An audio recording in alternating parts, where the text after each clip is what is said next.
They say loyalty lasts forever. They're wrong. At 3 o'clock in the morning, in the industrial kitchen of Ashwood Manor, a 17-year-old girl stood on a wooden step stool, her hands submerged in water so hot it had turned her skin the color of raw meat. 200 dishes. Bone china from a dinner party 3 days past. Crystal stemware that cost more than most people earned in a month. Copper pots blackened with use, each one requiring the kind of attention that left fingertips cracked and bleeding. The girl's name was Alessandra Graves, but everyone who mattered called her Alessa. She wasn't crying. Graves women didn't cry. Her grandfather had taught her that before she could walk. Before her mother died wearing a bulletproof vest that wasn't quite bulletproof enough. Before the world of vampires and werewolves and ancient blood debts became the only world she knew. The kitchen was dark except for the harsh LED light above the industrial sink. It cast shadows that made the room look larger than it was, emptier, more honest about what it truly represented. A cage. Alessa scrubbed a dinner plate with methodical precision. Her movements were automatic. Muscle memory built over 72 hours of enforced labor. 72 hours since Harrison Voss, Chief Financial Officer of Ashwood Enterprises, had summoned her to his office with that smile that never reached his eyes. That smile that had fooled everyone for 250 years. The bruise on her left cheekbone throbbed with each heartbeat, purple and yellow and sick. A handprint, 5 fingers, werewolf strength, carefully controlled, just enough to hurt, not enough to break. Scarlett Ironwood had excellent control for someone who hadn't completed her first transformation yet. Alessa's arms ached, the kind of deep, bone-tired ache that suggested the body was running on reserves it didn't have. She hadn't slept in 36 hours, hadn't eaten in 12. The last thing she'd consumed was black coffee at 6 p.m., standing over a laptop in the servants' quarters, trying to trace a financial discrepancy that Harrison Voss insisted she'd created. $50,000. Missing. Gone. And somehow, according to the audit trail Voss had presented to Dante Ashwood himself, Alessa's digital signature was all over the transfer. She knew it was a lie. She also knew that in the world of supernatural politics and centuries-old power structures, the truth was whatever the person with the most authority said it was. Alessa had been working for Dante Ashwood for 2 years, junior financial auditor, the youngest person ever hired into Ashwood Enterprises' accounting division. She'd earned that position. Straight A's at St. Jude's Academy, despite being one of only 7 humans in a student body of 300. Perfect score on her Series 7 securities exam at 16. Fluent in financial derivatives, forensic accounting, and the kind of pattern recognition that made her dangerous to anyone trying to hide money. Her grandfather had taught her well. Colonel Thaddeus Graves, 68 years old, 25 years of service. Career, the Chosin Reservoir, the kind of winter that killed men before the enemy ever got a chance. He'd come home with a bronze star, a purple heart, and the unshakable belief that competence was the only currency that mattered. "You're a Graves," he'd told her when she was 8 years old, teaching her to shoot a .22 rifle at tin cans in the woods behind their house. "We don't ask for mercy, we earn respect." She was earning it now, one scalding dish at a time. The grandfather clock in the West Wing chimed 3 times. The sound echoed through the manor like a funeral bell, like a countdown, like time itself was trying to tell her something she already knew. She was running out of it. Alessa reached for another plate. Her hands slipped. The porcelain hit the edge of the granite counter and shattered. The sound was violent in the quiet, sharp, final. She stared at the broken pieces. 7 years bad luck, her mother used to say. But Alessa's luck had run out 5 years ago when her mother took a bullet meant for Dante Ashwood. When the Vampire King had knelt beside her mother's body in that parking garage and made a promise. "Your daughter will want for nothing. I swear it on my blood." Vampire oaths were binding, supernatural law, the kind of promise that carried weight across centuries. And yet here she was. Washington dishes at 3 in the morning because Harrison Voss had decided that a blood oath wasn't worth the paper it would have been written on. Alessa bent down to pick up the shards. Her vision swam. Exhaustion, dehydration, the kind of physical depletion that made the world tilt sideways.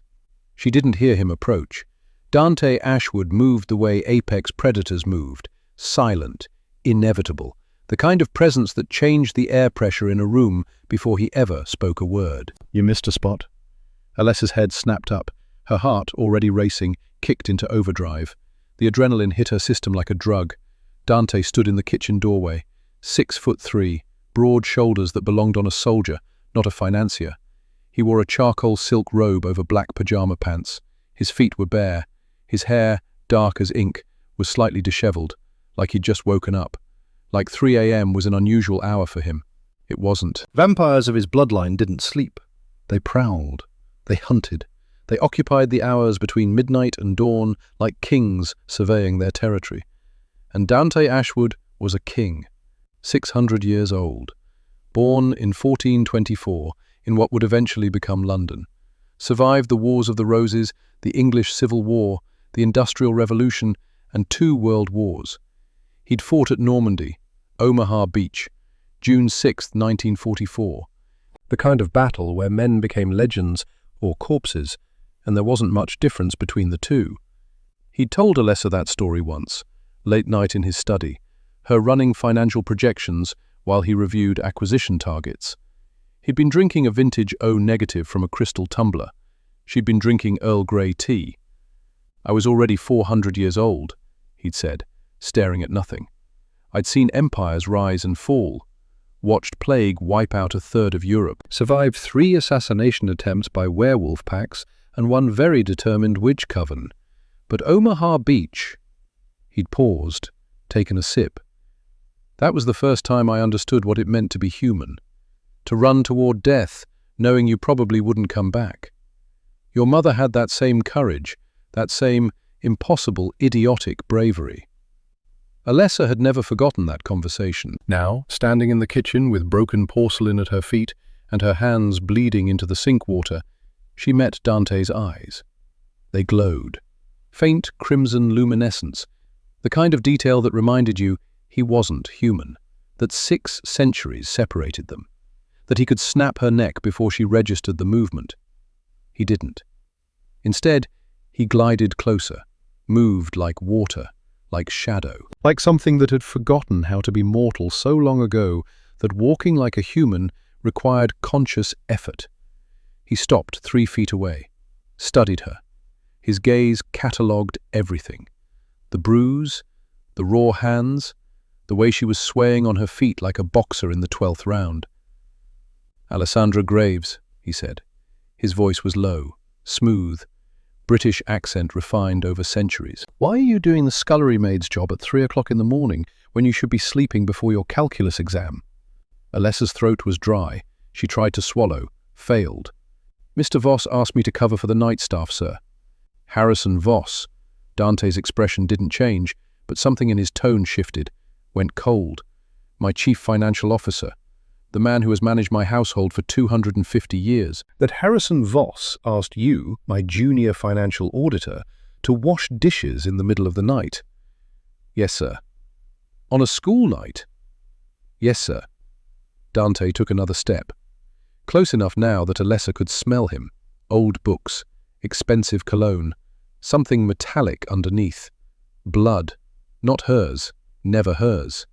Dante fed from willing donors, humans who signed contracts in exchange for money, and the kind of rush that came from being prey to something that could kill you with a thought. "You're shaking," Dante observed.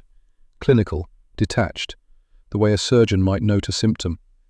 He reached out, took her chin in his hand.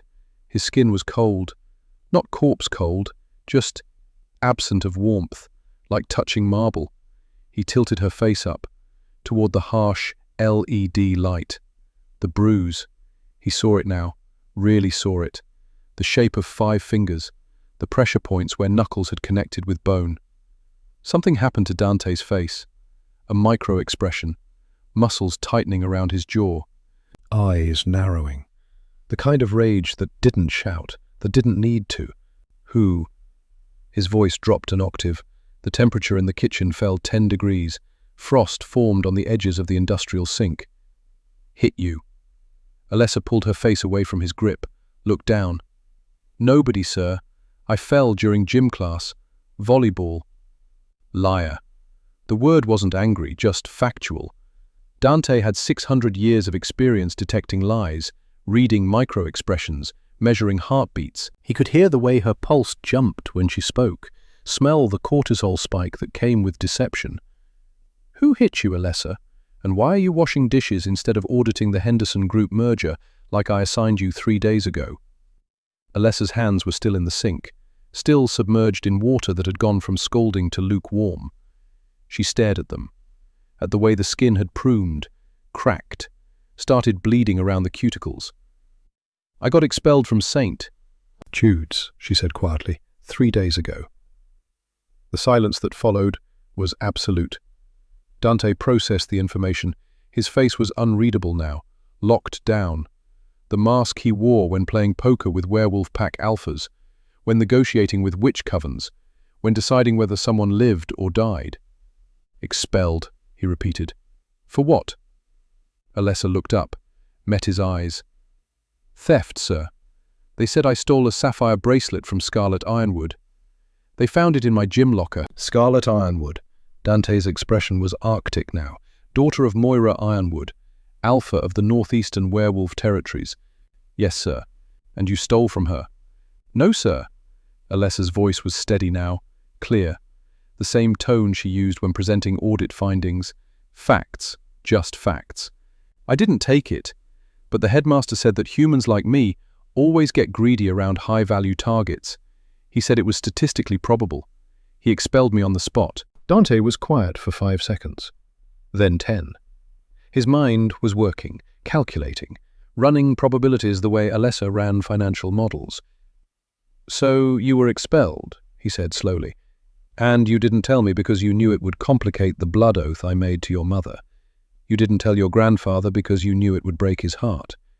Instead, you told Harrison Voss. And Harrison, being the compassionate soul that he is, decided to blackmail you into free labor in exchange for his silence. It wasn't a question. Alessa nodded. Dante looked at the pile of dirty dishes, at the mountain of copper pots, at the girl with bleeding hands who'd been scrubbing porcelain for 3 days straight because a man who'd lived for 2.5 centuries had decided that exploiting a 17-year-old was an acceptable use of his time. How much is he charging you? Dante asked. Sir? For his silence. How much does Harrison want in exchange for not telling me you were expelled? Alessa's laugh was bitter, cracked. He's not charging money, sir. He's taking my tuition reimbursement. The $50,000 you pay annually for St. Jude's. He said since I'm not going to school anymore, that money should go back into the household budget. He said I need to earn my keep. 12 hours of work for every $1,000. He calculated it down to the minute. 600 hours. 50 days of 12-hour shifts, all because Harrison Voss had decided that a blood oath meant nothing when profit was involved. Dante stared at her. Something was happening behind his eyes, some calculation, some decision being made in real time. Leave the dishes, he said. But Mr. Voss said if I don't finish the copper pots by dawn, he'll dock my grandfather's salary. I don't care what the hired help said. Dante's voice boomed, rattled the plates, made the copper pots ring like bells. Go to bed, Alessandra.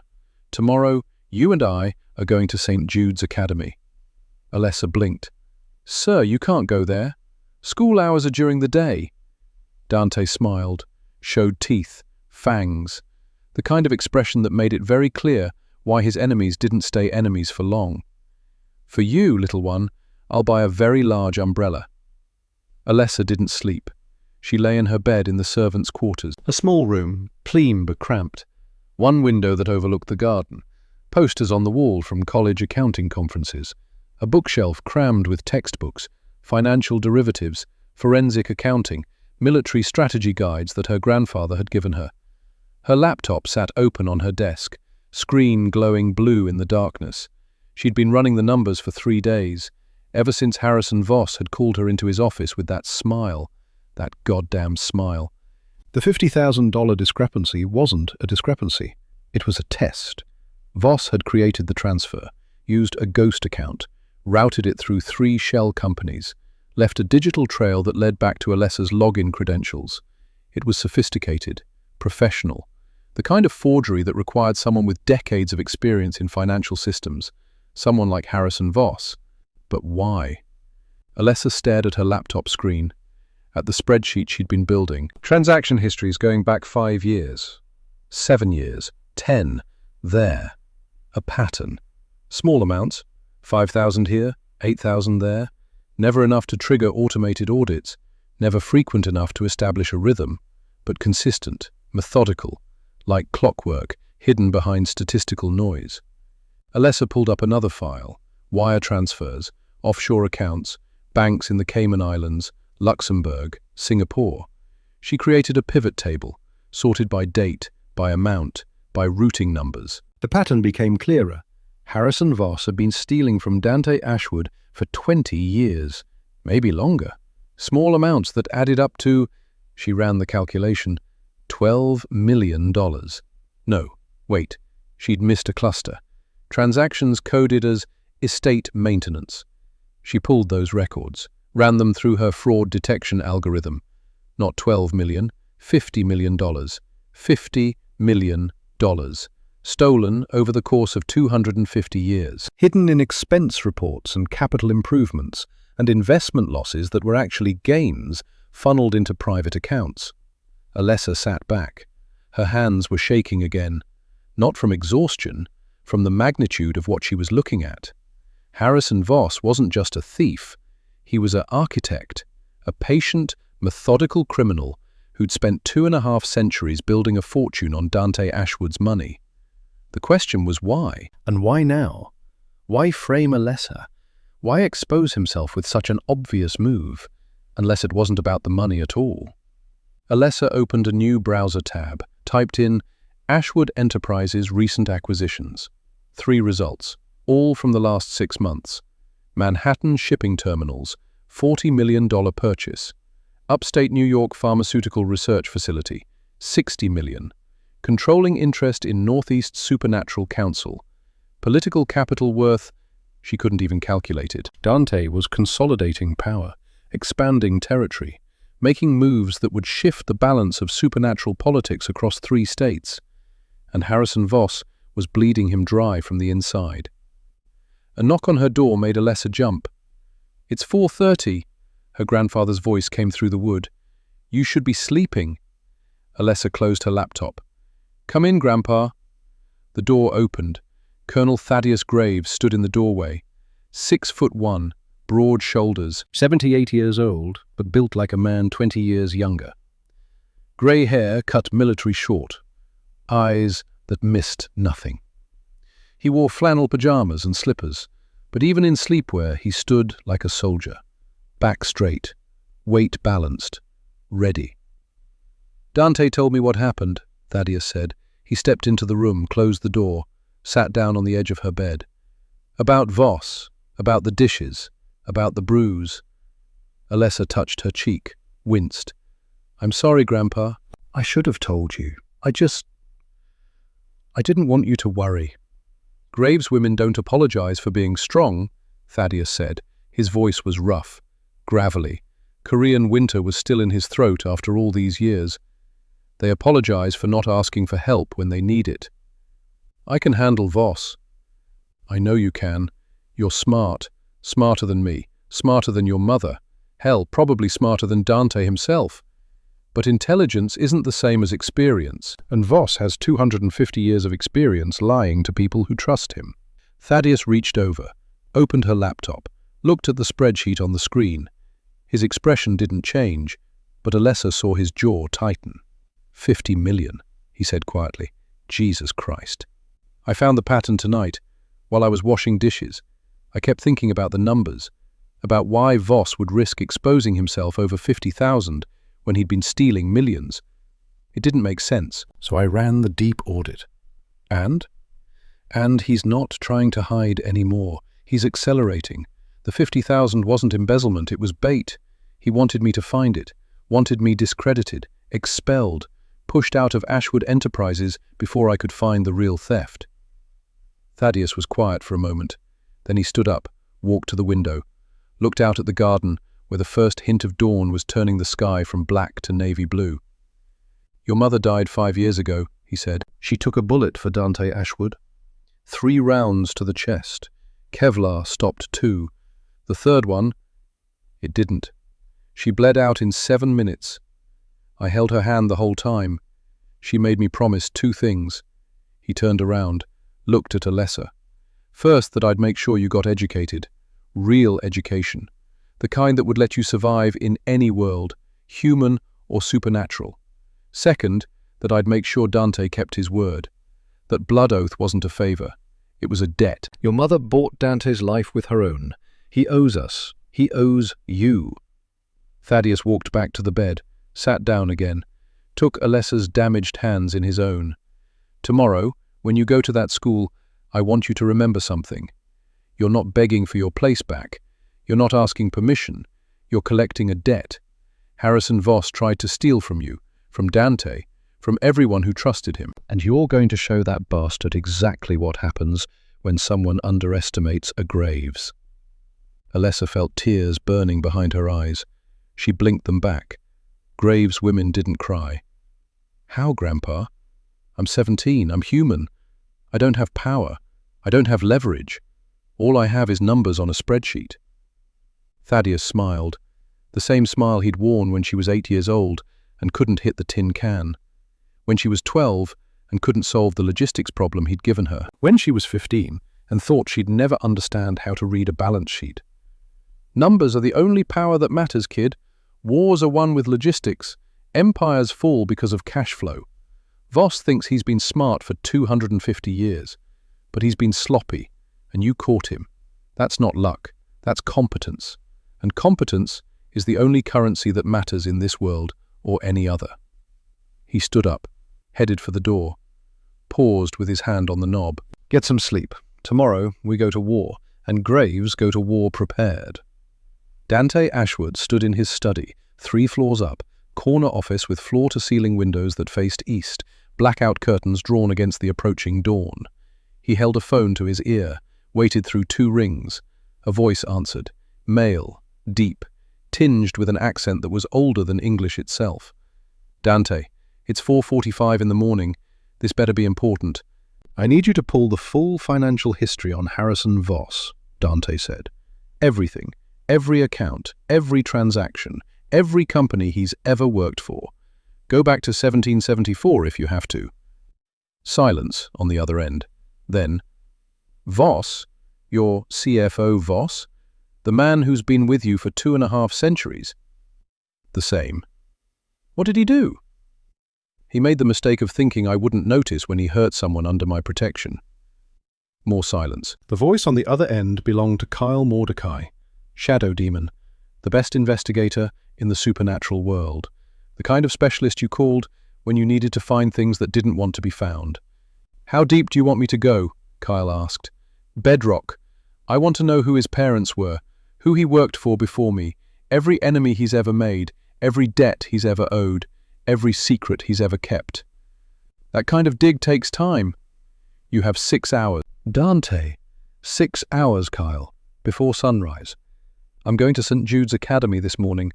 I'm going to clear Alessandra Graves' name. And when I come back, I want to know exactly why Harrison Voss decided that destroying a 17-year-old girl was worth risking 250 years of my trust. Dante hung up, set the phone down on his desk. He walked to the window, drew back the curtain just enough to see the garden. The first light of dawn was painting the sky in shades of pink and gold. He hated sunrise, hated the way it burned, hated the weakness it represented. 600 years, and he still couldn't stand in direct sunlight without his skin blistering. But for Alessa, he would. Her mother, Catherine Graves, had been his head of security for 7 years, the best he'd ever employed. Former Marine Corps, Force Recon, the kind of soldier who understood that violence was a tool, not an emotion. She'd saved his life 4 times. The 5th time, she'd died doing it. Parking garage, downtown Manhattan, 3 werewolf assassins. Catherine had pushed him behind a concrete pillar and drawn her sidearm. She'd killed 2 of them before the 3rd one got a shot off. 3 rounds, center mass. Dante had killed the 3rd assassin, torn his throat out with his bare hands, held Catherine while she bled. "My daughter," she'd whispered, blood on her lips. "Promise me, college, real education." She's smart, Dante. Smarter than me. Don't let her end up washing dishes in someone's kitchen. "I swear it on my blood," Dante had said. And now, 5 years later, Alessandra Graves had been washing dishes in his kitchen. At 3 o'clock in the morning, with hands so damaged they'd need a week to heal. Because Harrison Voss had decided that a blood oath was negotiable. Dante's phone buzzed. Text message. From Kyle. "Found something. Calling in 2 minutes." Dante waited. The phone rang. He answered. "Talk to me." Harrison Voss, Kyle said, was born in 1724, London, son of a merchant banker named Cornelius Voss. Cornelius worked for House Ashwood, your great-great-grandfather's estate manager. "I know this already." "Right, but here's what you don't know. Cornelius Voss was executed for embezzlement in 1748. Your great-great-grandfather hanged him publicly, made an example, froze all Voss family assets. Left Harrison's mother and sisters destitute. Dante went very still. Harrison never mentioned this. Because Harrison spent the next 270 years climbing back from nothing. He worked for 17 different noble houses, fired from 11 of them for financial irregularities, hired by you in 1774, right after the Boston Tea Party. You were expanding into the American colonies. You needed someone who understood British and American financial systems. "And I trusted him," Dante said quietly, "for 250 years. Yeah, and according to the deep records I just pulled from Luxembourg banking archives, Harrison's been bleeding you for at least 200 of those years. $50 million, spread across 83 accounts, all of them coded to look like legitimate business expenses." Dante's hand tightened on the phone. The plastic creaked. "There's more," Kyle said. "I found communications, encrypted emails." Between Harrison and someone named Magnus Corvus. Magnus Corvus. The name hit Dante like a fist.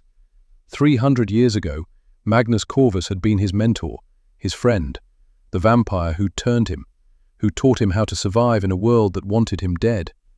They'd had a falling out. 1862, Gettysburg. Magnus had wanted to sell weapons to both sides, Confederate and Union, profit from the bloodshed. Dante had refused. They'd fought, nearly killed each other. They've been enemies ever since. "What kind of communications?" Dante asked. "Financial data, shipping schedules, security protocols, everything Magnus would need to know to hit you where it hurts." Most recent email was 3 days ago. Subject line, "The girl found the pattern, proceeding to phase 2. Phase 2. The girl. Alessandra." Dante's eyes bled to full crimson. The windows in his study cracked. Not broke, just fractured. Spiderweb patterns radiating out from the center. "Harrison Voss has been working for Magnus Corvus," Dante said. Each word was carved from ice. "He's been my CFO for 250 years, and the entire time he's been a spy." Looks that way.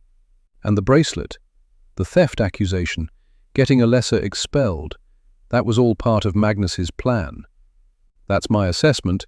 Discredit the girl, remove her from your household, leave you vulnerable. Magnus has been planning this for years, maybe decades, using Voss as the inside man. Dante was quiet for 10 seconds. 20. When he spoke again, his voice was completely calm. The kind of calm that preceded hurricanes. "I want everything on Magnus Corvus. Current location, holdings, allies. I want to know what he's planning and when he's planning to do it. I'll have preliminary findings in 4 hours." "Good. And Kyle?" "Yeah? When this is over, Harrison Voss is going to wish his father had taught him a very important lesson about working for House Ashwood." "What lesson?" "We pay well, we treat our people fairly, and we never, ever forgive betrayal." Dante hung up. He stood in his study, watched the sunrise paint the world in colors he couldn't enjoy. Harrison Voss had made a mistake, a catastrophic, fatal mistake. He'd hurt Alessandra Graves. He'd violated a blood oath. He'd betrayed 250 years of trust. And worst of all, he'd underestimated exactly what Dante Ashwood was willing to do to protect the people he'd sworn to defend. Tomorrow, they would go to St. Jude's Academy. They would clear Alessa's name. They would expose Scarlett Ironwood and her mother, and every person who'd participated in this farce. But that was tomorrow. Tonight, Dante had a different task. He walked to his desk, opened the bottom drawer, pulled out a small wooden box.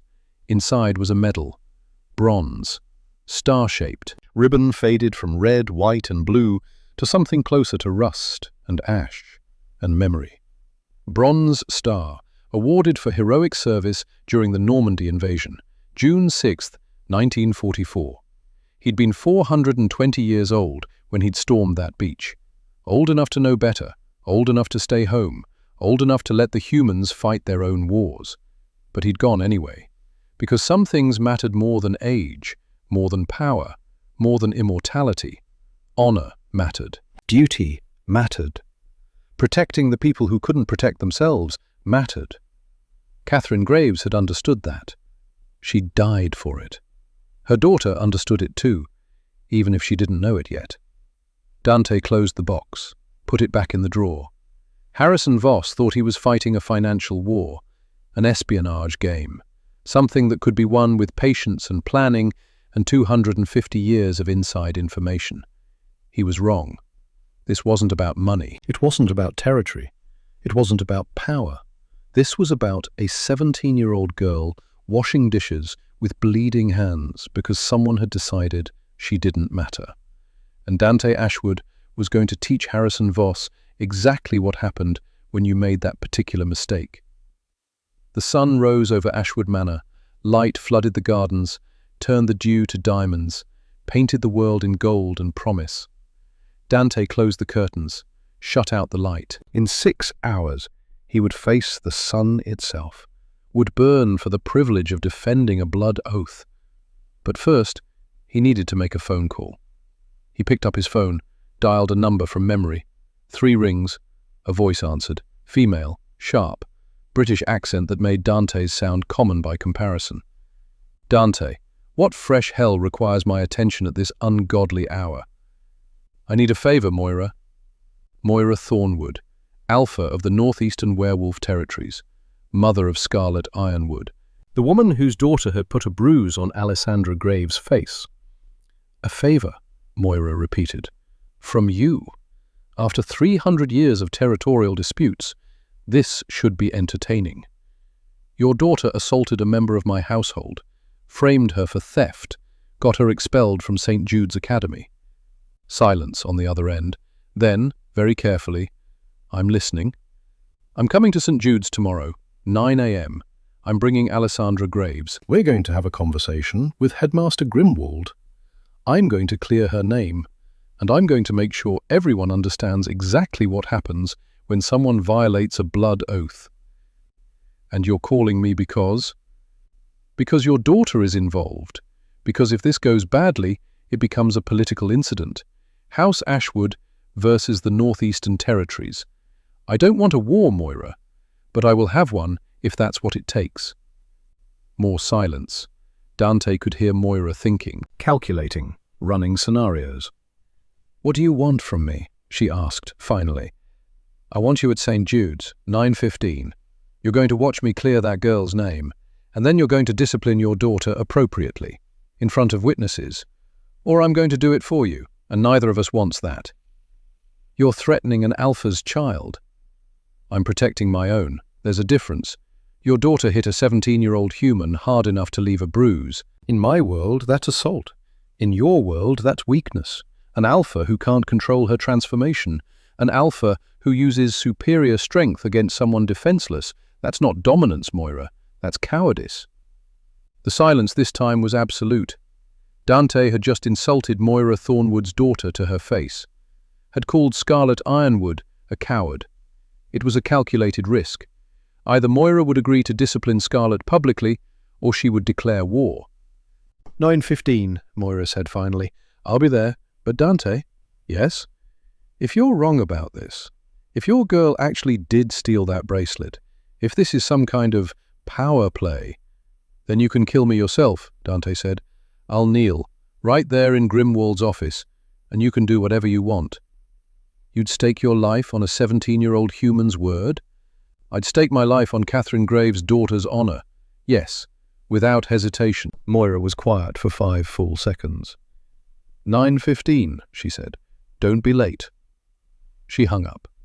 Dante set the phone down, looked at the clock. 5:47 a.m. In 3 hours and 13 minutes, he would walk into sunlight, would drive to St. Jude's Academy in a blacked-out limousine with military-grade window tinting, would face down a demon headmaster, a werewolf alpha, and 250 years of his own misplaced trust. But first he needed to check on Alessa. He left his study, Moved through the manor. Servants were starting to wake, kitchen staff preparing breakfast, security changing shifts. The manor was coming alive the way it did every morning. Dante descended the servants' stairs, moved quietly, old habit from centuries of hunting. He reached Alessa's door, pressed his ear against the wood. Heartbeat, slow, steady, sleep. Good, she needed rest, needed time to heal. Tomorrow would be hard, would require strength she didn't know she had. but she was a Graves. And Graves' women, Dante was learning, were made of something harder than steel, stronger than stone. They were made of the same thing Catherine Graves had been made of: honor, duty, and the absolute refusal to break. Dante turned away from the door, headed back upstairs. He had work to do, calls to make, plans to finalize. Harrison Voss thought he'd won, thought he'd successfully removed Alessandra from the equation, thought he'd cleared the path for Magnus Corvus to make whatever move he was planning. He was wrong, because tomorrow at 9 a.m. Dante Ashwood was going to war, and this time he wasn't going alone. This time he had a 17-year-old financial prodigy with bleeding hands and a grandfather who'd fought in Korea, and a blood oath that meant more than 250 years of lies. This time he had something Harrison Voss and Magnus Corvus had forgotten to account for. He had family. Human family. Mortal family. The kind of family that didn't last forever. The kind that mattered precisely because it was temporary, precious, irreplaceable. The sun climbed higher. Light spilled across the manor grounds. Dawn became morning, became the beginning of something that would change everything. In her small room in the servants' quarters, Alessandra Graves slept. She dreamed of numbers, of spreadsheets, of patterns hidden in financial chaos. She didn't know it yet, but tomorrow she would use those numbers to start a war. And before it was over, she would teach the supernatural world a lesson it would never forget. That competence wasn't a gift, it was a weapon, and Alessandra Graves had just learned how to use it. The limousine was a fortress on wheels, military-grade blackout tinting, bulletproof glass 3 inches thick, interior lined with lead sheeting that blocked UV radiation like a coffin built for daylight travel. The engine was a modified V12 that could outrun most police vehicles and some small aircraft. Dante Ashwood sat in the back seat, dressed in a charcoal 3-piece suit that cost more than most people earned in 6 months. Italian wool, hand-stitched, the kind of craftsmanship that took 3 fittings and 8 weeks of patient tailoring. He looked like he was going to a funeral. In a way, he was. Beside him, Alessandra Graves wore her St. Jude's Academy uniform, navy blazer, plaid skirt, white Oxford shirt. The clothes looked wrong on her, too worn. The blazer cuffs were frayed. The skirt hem had been let down twice, leaving ghost lines where previous hemlines had been. Alessa stared out the window, watching Boston pass by in filtered sunlight. Her hands rested in her lap. Someone had bandaged them. White gauze wrapped around her palms. Her fingers stuck out like broken piano keys. In the front seat, behind a privacy partition, Stone drove. Gargoyle. 7 feet tall when he wasn't using a glamour to look human, 300 pounds of living granite. He'd been Dante's driver for 40 years. Before that, he'd been a bouncer. Before that, he'd fought in World War I. Verdun, the Somme, places where men went to die, and Stone went to remind himself why he'd chosen immortality. The partition was down. Stone's eyes flicked to the rearview mirror every few seconds, checking, always checking. "Boss," Stone said. His voice sounded like gravel being crushed. "We've got a tail. Black SUV. 3 cars back. Been following since we left the manor." Dante didn't turn around. "Make and model?" "Escalade. Tinted windows. No plates." "Werewolves or vampires?" "Can't tell from here. Want me to lose them?" "No, let them follow. I want witnesses." Alessa looked at Dante. "Witnesses to what?" "To what happens when someone tries to destroy a blood oath." Dante pulled out his phone, checked the time. 8:47 a.m. "We're early. Good. I want Grimwald off balance. Want him scrambling." "Mr. Ashwood," Alessa said quietly, "I need to tell you something before we get there." "Tell me." She reached into her blazer pocket, pulled out a folded piece of paper, handed it to him. Dante unfolded it, read. His expression didn't change, but something happened behind his eyes. A calculation, a recalibration. The paper was a bank statement. Luxembourg International Holdings. Account number XXXX-7734-IRON. Deposit $500,000. Date 3 days ago. Memo line. St. Jude's. Special consideration. The account holder was listed as Moira Ironwood. "Where did you get this?" Dante asked. "I hacked the school's financial records last night. After you told me we were going, I wanted to be prepared. I wanted to know exactly who paid to have me expelled." Dante looked at her. Really looked. This 17-year-old girl with bandaged hands and a bruise on her face, who'd spent the night after washing dishes for 3 days straight, breaking into encrypted financial databases. "You hacked St. Jude's financial system," Dante said. "A system designed by witch covens and protected by 3 layers of magical encryption." "The encryption was good," Alessa said, "but it was designed to stop magical attacks, not financial forensics. I used a SQL injection through the donation portal, routed through the school's own VPN. It took me 4 hours, but I got in." Dante smiled. It was a real smile, the kind that showed teeth but no fangs, the kind that suggested he was genuinely impressed. "Your mother," he said, "would be so proud of you right now."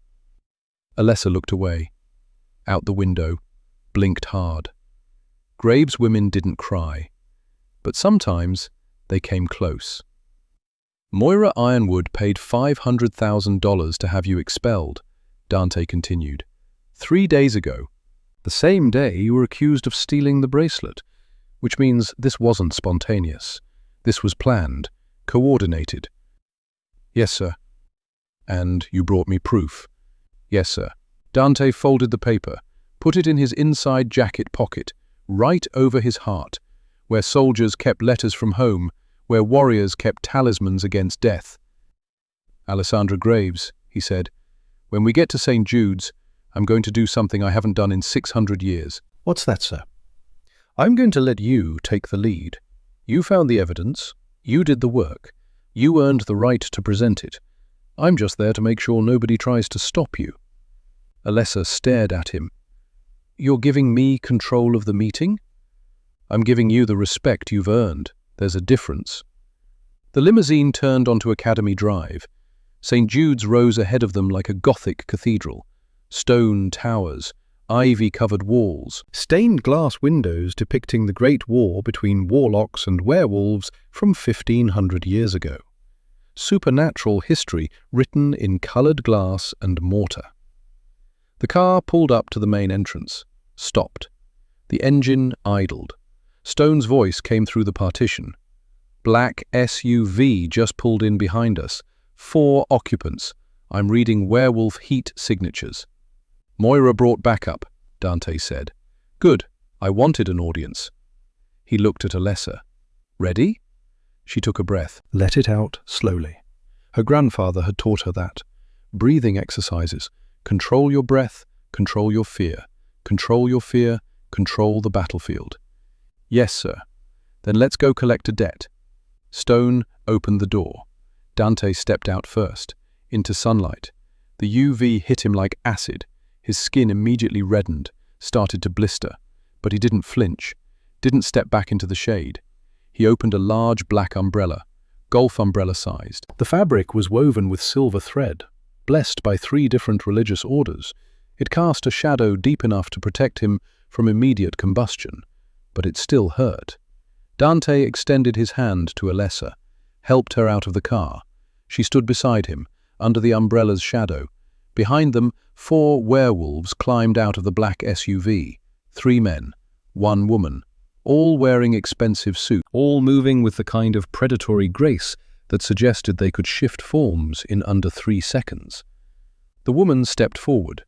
She was in her early 50s, tall, athletic, hair like spun copper, eyes that were more amber than brown. She wore a cream-colored pantsuit and moved like someone who'd been in command so long she'd forgotten how to take orders. Moira Ironwood, Alpha of the Northeastern Territories. "Dante," she said. Her voice was cool, professional. "You're early." "I'm punctual. There's a difference." Moira's eyes shifted to Alessa, catalogued the bandaged hands, the bruise, the worn uniform. Something flickered across her face. Not quite guilt, but close. "Miss Graves," Moira said, "I understand there's been some confusion regarding my daughter's property." "There's been no confusion," Alessa said. Her voice was steady, clear. "There's been theft, fraud, and assault. The only question is whether you were complicit or just negligent." The 3 male werewolves growled, low, threatening. The sound vibrated in their chests like distant thunder. Dante didn't move, but the air temperature dropped 15 degrees. Moira raised one hand. Her wolves went silent. "Careful, child," Moira said. "You're speaking to an alpha."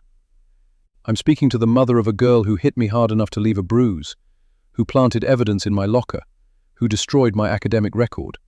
Your title doesn't change those facts." Moira studied Alessa for 5 long seconds. Then she smiled. It was a predator's smile, the kind that showed too many teeth.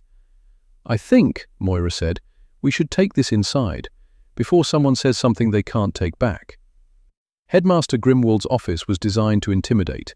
20-foot ceilings, dark wood paneling, bookshelves that reached toward the rafters like the ribs of some massive beast.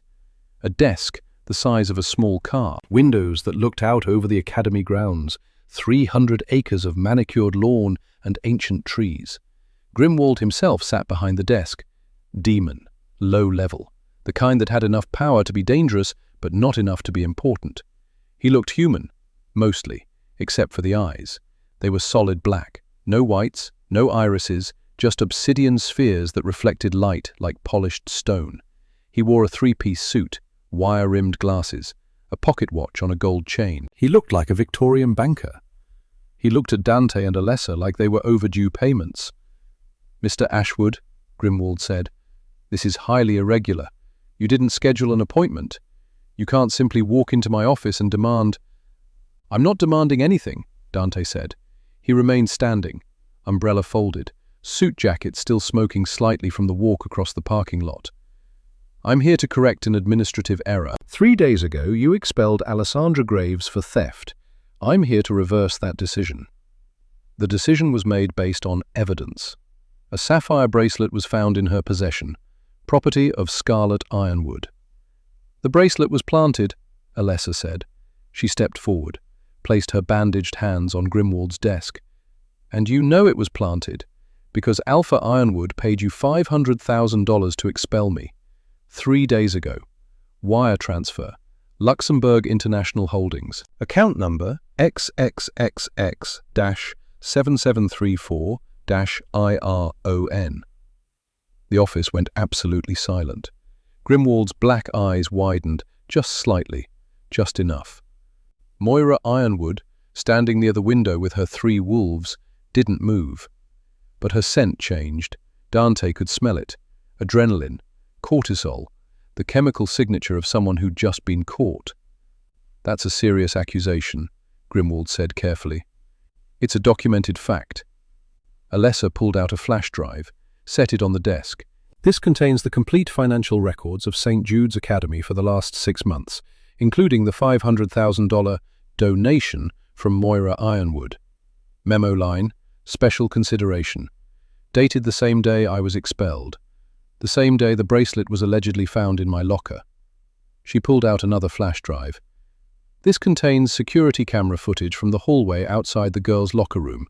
Timestamp. It shows Scarlett Ironwood entering the locker room alone at 11:47 a.m. She was carrying a small box, jewelry-sized. She exited at 11:51, no longer carrying the box. At 11:59, she reported the bracelet stolen. At 12:15, security found it in my gym locker. Alessa placed both flash drives on Grimwald's desk, lined them up, perfect parallel. The timeline is clear. The financial trail is clear. The only unclear thing is whether you're going to admit you took a bribe or whether I'm going to file a formal complaint with the Supernatural Council for Educational Standards and have them audit this entire institution. Dante watched Alessa work, watched her dismantle Grimwald's authority with nothing but facts and evidence and the kind of cold, methodical precision that made accountants more dangerous than soldiers. He'd never been more proud of someone in his life. Grimwald looked at Moira. "Alpha Ironwood, would you like to address these allegations?" Moira stepped forward. She didn't look at Alessa, looked at Dante instead. "The donation was legitimate," Moira said. "St. Jude's was expanding the athletics program. I contributed. The timing was coincidental." "Coincidence?" Alessa's voice was flat. $500,000. Same day your daughter framed me. Same day the headmaster expelled me without investigation, without due process, without even calling my grandfather. That's not coincidence. That's conspiracy. "You're calling an alpha a liar," one of Moira's wolves said. He stepped forward, 6'4", built like a linebacker. "That's a challenge." "No," Alessa said. "It's an audit. There's a difference." She turned to Grimwald. "The Supernatural Council for Educational Standards has very specific rules about conflicts of interest. Faculty members can't accept donations exceeding $100,000 from families with students currently enrolled. The limit exists specifically to prevent what happened here: bribery, favoritism, abuse of power." Grimwald's jaw tightened. "Miss Graves, you're making very serious accusations." "I'm presenting evidence. There's a difference." Alessa pulled out a folder, placed it on the desk. "This is my academic record. 4.0 GPA. Perfect attendance. No disciplinary issues. I was ranked 3rd in my class. Until 3 days ago when I was expelled without a hearing, without representation, based entirely on the word of a student whose mother had just paid you $500,000. She opened the folder, showed pages, transcripts, test scores, teacher evaluations. Meanwhile, Scarlett Ironwood has a 2.3 GPA. She's failed 3 classes, been written up for fighting twice, and yet she remains enrolled. She remains in good standing. Why? Because her mother is wealthy? Because she's a werewolf? Or because you accepted a bribe? Dante could smell Grimwald's fear now, sharp, acrid, the scent of someone who just realized they'd underestimated their opponent. "The bracelet," Grimwald said, grasping, desperate. "It was found in your locker. You admit that."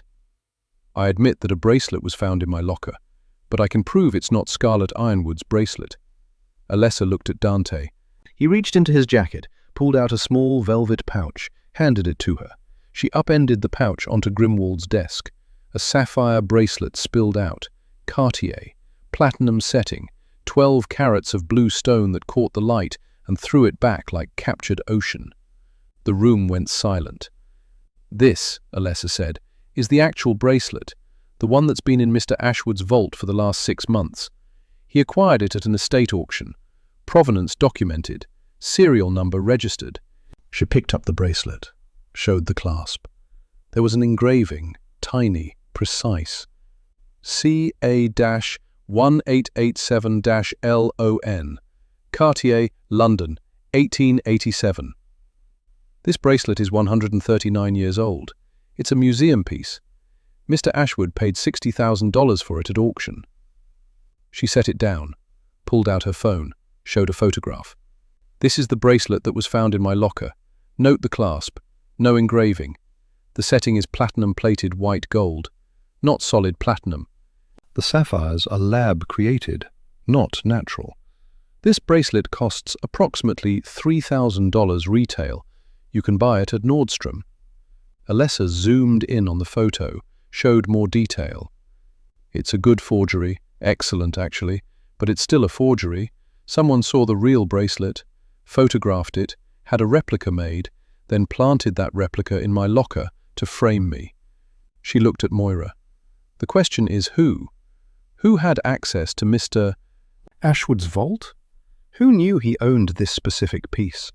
Who had the resources to commission a $3,000 forgery on short notice? Dante stepped forward. I can answer that.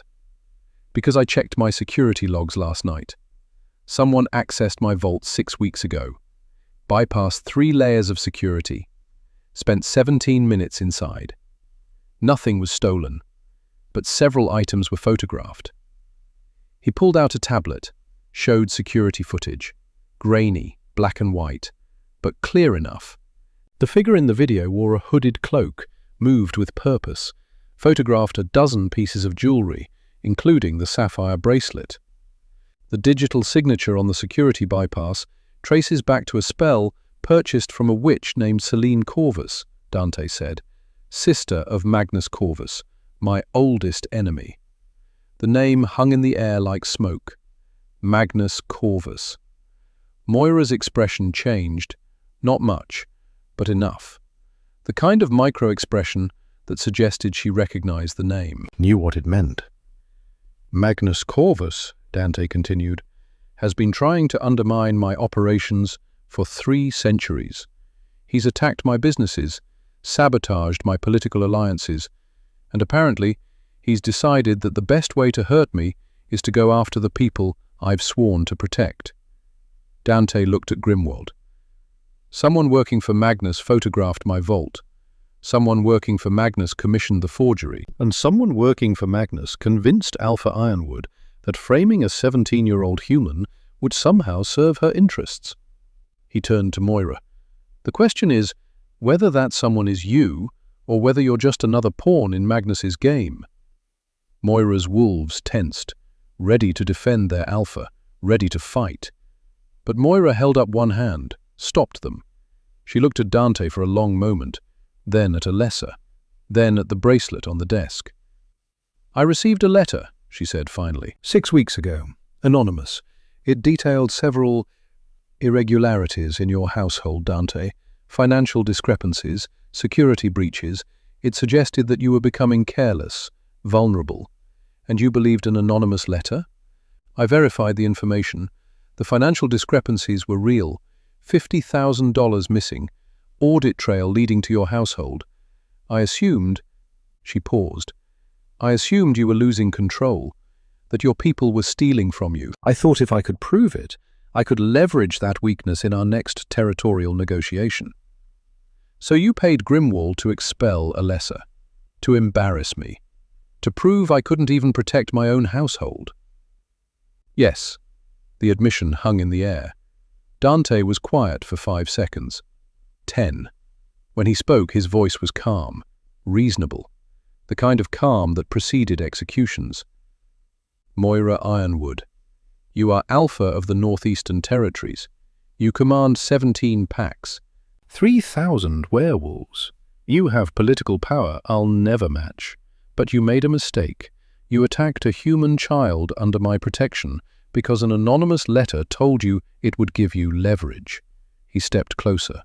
That letter came from Magnus Corvus, or someone working for him, and you fell for it. You let yourself be manipulated.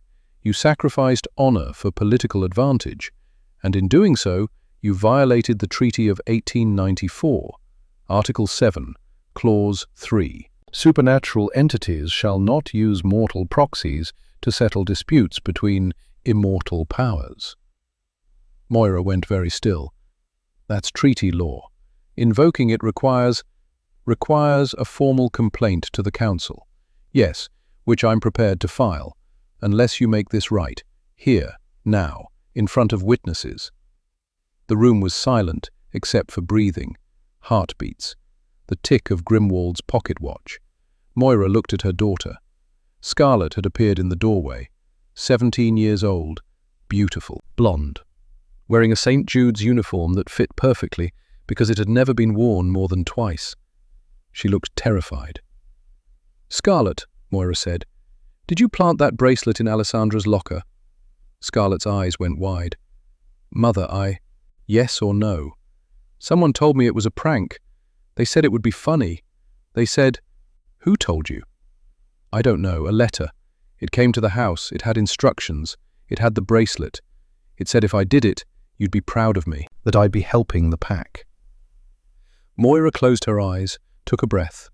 When she opened them again, she looked at Dante. "I owe you a blood debt," she said. The words came out like they hurt, like pulling shrapnel.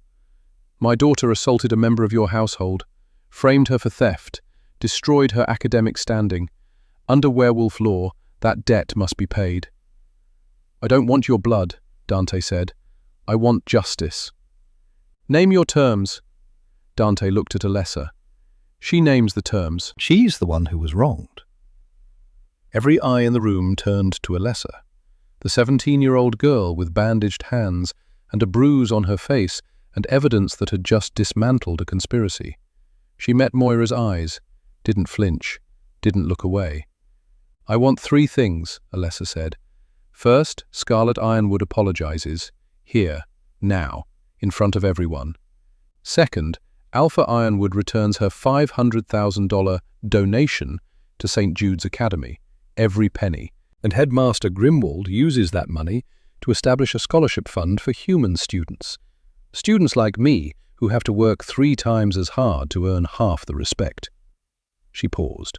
"Third, I want Scarlett to understand what it's like to be powerless. I want her to spend 1 month working in the Ashwood Manor kitchens, washing dishes, scrubbing floors, learning what it means to earn your place instead of buying it." The room erupted. Scarlett screamed. Moira's wolves growled. Grimwald stammered something about regulations, but Dante smiled, because Alessa hadn't asked for violence, hadn't demanded vengeance. She demanded something far more devastating. She demanded that Scarlett Ironwood learn humility. "Those terms are acceptable," Dante said. "Moira?" The Alpha looked like she'd just swallowed broken glass, but she nodded. "Acceptable." She looked at her daughter. "Apologize. Now." Scarlett's eyes filled with tears. "Mother, please. Now." Scarlett walked forward, stood in front of Alessa. She was 4 inches taller, 30 pounds heavier, infinitely more powerful. But she looked small. "I'm sorry," Scarlett whispered. "I didn't mean to hurt you. I wanted to make my mother proud." Alessa looked at her for a long moment. "Next time," Alessa said quietly, "try earning her pride instead of buying it." They left St. Jude's Academy at 10:30 a.m. The sun was high, brutal. Dante's skin was blistering even under the umbrella. But he walked Alessa to the car, made sure she was safe inside before he followed. Stone pulled out of the parking lot. The black SUV didn't follow this time. Dante sat back, let out a breath he didn't need. His skin was already healing, regeneration kicking in. By tomorrow, there wouldn't be a mark. "You did well," he said to Alessa. She was staring out the window, silent. "Alessa? I just humiliated the daughter of the most powerful werewolf in 3 states, she said. "I made an enemy of an alpha. I exposed a headmaster. Her voice cracked. "I'm not sure what I just did." Dante reached over, placed his hand on top of her bandaged ones. "You fought back," he said. "You used your mind instead of claws, your evidence instead of strength. You proved that power isn't about who's strongest, it's about who's right." "And what happens when being right isn't enough?" "Then you have me, and your grandfather, and every resource I possess. Because that blood oath I made to your mother? It's not a favor, Alessa. It's a debt, and I pay my debts." Alessa was quiet for a moment. Then, "Mr. Ashwood?" "Yes?" "Why did you really let me take the lead back there? You could have destroyed them yourself. You didn't need me." Dante smiled. "I did need you. Because if I'd destroyed them, it would have been about power, about a vampire king crushing his enemies. But you destroyed them with truth, with evidence, with the kind of competence that can't be argued with. That's worth more than all the supernatural power in the world. He paused. Your mother taught me that. 5 years ago, she was human, mortal, fragile, but she stood between me and 3 werewolf assassins because it was the right thing to do. Not because she was strong enough, but because she was brave enough. And you think I'm like her? I think you're better than her, because she fought with guns. You fight with spreadsheets. And in the modern world, spreadsheets are far more dangerous. The limousine turned onto the highway, headed back toward Ashwood Manor. Dante pulled out his phone, checked his messages. One new text, from Kyle. Found Magnus. He's hosting the Founders' Ball tonight. Grand Hotel Ballroom. 500 guests. Every major supernatural power on the East Coast will be there. Dante showed the message to Alessa. The Founders' Ball, he said. The biggest political event of the season. Every clan leader, Pack Alpha, and Coven head in attendance. And Magnus is hosting. That's not a coincidence, Alessa said. No, it's a trap. He's been planning this for months, maybe years. Getting you expelled was just the opening move. He wanted me destabilized, distracted, vulnerable. What's the end game? Dante was quiet for a moment, thinking, calculating. He wants to expose me, Dante said finally. Wants to prove I'm weak, that I can't protect my own household, that I'm unfit to hold my territory. And if he proves that, then the council can vote to remove me, redistribute my holdings. Magnus has been waiting 300 years for that opportunity. Alessa looked at the phone, at the message about the ball. Are you going? Yes, then I'm going with you. Dante turned to look at her. Alessa, this is going to be dangerous. Magnus will have allies there. Werewolves, vampires, witches, everyone who wants to see me fall. If things go badly, then you'll need someone who can audit the room, Alessa interrupted. Someone who can find the financial trails, the connections, the evidence. You fight with power, Mr. Ashwood, but I fight with numbers, and numbers don't lie. Dante studied her. This 17-year-old girl who'd just gone toe-to-toe with an alpha, who'd exposed a conspiracy, who was now volunteering to walk into a ballroom full of predators.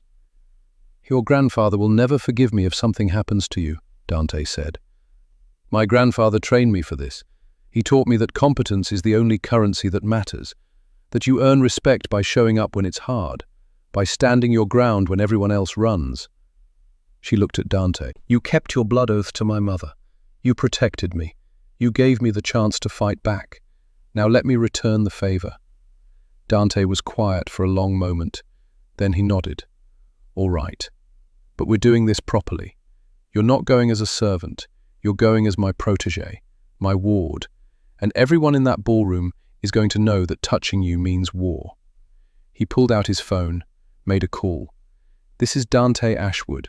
I need a team, full styling, wardrobe, security briefing, and I need it done in 8 hours. We're going to the Founders' Ball, and we're making a statement. He hung up, looked at Alessa. Welcome to Supernatural Politics. It's going to be a long night. Ashwood Manor, 4 p.m. The transformation team had taken over the East Wing. 6 stylists, 4 security consultants, 2 weapons specialists, and Colonel Thaddeus Graves. He stood in the center of the organized chaos, watching his granddaughter get measured for a ball gown like she was being fitted for armor, which, in a way, she was. Grandfather, Alessa said. She stood on a raised platform. 3 Fey stylists fluttered around her with measuring tapes and pins. Tell me again about the Korean War. Thaddeus smiled. They played this game since she was 8 years old. He'd tell war stories. She'd listen, learn, extract the lessons hidden in the blood. What do you want to know? How did you survive the Chosin Reservoir? 30 below zero, surrounded, outnumbered 10 to 1. We didn't survive by being strong, Thaddeus said. We survived by being smart. We rationed supplies, built defenses, waited for the enemy to make mistakes, and when they did, We exploited those mistakes with surgical precision. You used their confidence against them. Exactly. The Chinese forces thought we'd freeze, thought we'd panic, but we didn't. We held, and when they overextended, we cut them apart. Alessa was quiet for a moment, processing. "The Founder's Ball," she said. "Magnus is overconfident. He thinks he's already won. He's hosting. He's in control. He's surrounded by allies. Which means he's vulnerable. He's exposed. He's made himself the center of attention. And when you're the center of attention, everyone's watching. Everyone's looking for weakness." Thaddeus's smile widened. "You've been paying attention, and you taught me well." One of the Fey stylists held up a dress, deep crimson, the color of arterial blood, silk, strapless, with a train that would trail behind like a river of red. "This is the one," the stylist said. "She'll look like a queen." "She'll look like a target," Thaddeus said. "Put her in something she can move in, something she can fight in if necessary." The stylist looked offended. "This is high fashion, not combat gear." "Then make it both." The stylist opened her mouth to argue, saw Thaddeus's expression, closed her mouth, started modifying the design. Dante entered the room. He'd changed clothes, black tuxedo, blood-red tie. He looked like he was dressed for either a wedding or a funeral, and it was hard to tell which. "Colonel Graves," Dante said. "A word?" They stepped into the hallway, away from the chaos. "She's going to be in danger tonight," Thaddeus said. It wasn't a question. "Yes." "You're going to keep her safe?" "I'm going to try. But Magnus is smart. He's patient. He's been planning this for a long time. I don't know what he's going to do. I just know it's going to be bad." Thaddeus was quiet for a moment. "You know what the worst part about war is? It's not the fighting, it's the waiting, the not knowing, the part where you sit in a foxhole and wonder if the next shell has your name on it." "I know. Alessa's never been in a real fight. She's smart, she's capable, but she's never faced someone who actually wants her dead. I won't let it come to that." "You can't promise that. Nobody can. War doesn't care about promises." Dante looked at the old soldier, saw the fear there, not for himself, for his granddaughter. "I made a blood oath to your daughter," Dante said. "I failed once. I won't fail again." "You didn't fail, Catherine. She made a choice. She stood in front of those bullets knowing exactly what would happen. She chose to die for you. Which is why I owe her. Why I owe you. Why I'll burn that ballroom to the ground before I let anyone hurt Alessa." Thaddeus studied Dante for a long moment. Then he nodded. "All right, but I'm coming too. You want witnesses? I'll be one. You want backup? I can still shoot straight. Colonel, you're 68 years old, and I've forgotten more about tactics than most people will ever learn. I'm not asking permission, Ashwood. I'm telling you. My granddaughter walks into that ballroom. I'm 3 steps behind her."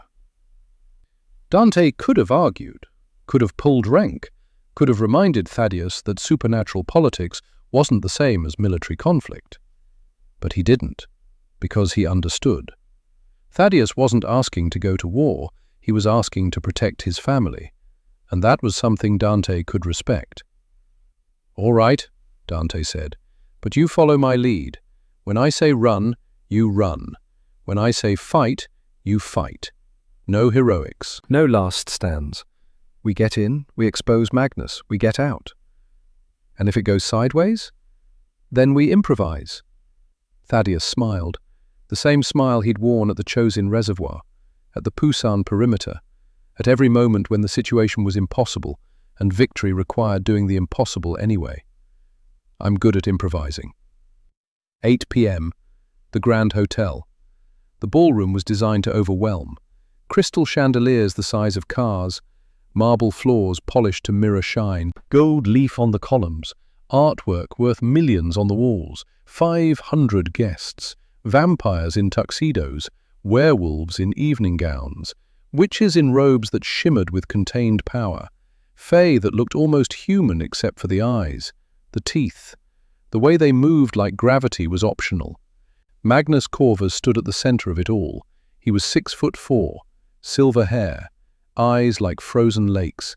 He wore a white tuxedo, stood out like a lighthouse in the sea of black formal wear. He was holding court, laughing, shaking hands, playing the role of gracious host. But Dante could see the calculation in his eyes, the way he watched the entrances, the way he positioned himself with clear sight lines to every exit. Magnus was waiting for something, or someone. The grand doors opened, music swelled, conversation died. Dante Ashwood entered, alone, walking with the kind of confidence that came from 600 years of survival. He descended the marble staircase, slow, deliberate. Every eye in the ballroom turned to watch. Halfway down, he stopped, turned, extended his hand back toward the doorway, and Alessandra Graves stepped into view. The room went silent. She wore the crimson dress, modified, shorter train, reinforced seams, fabric that could survive more than just standing still.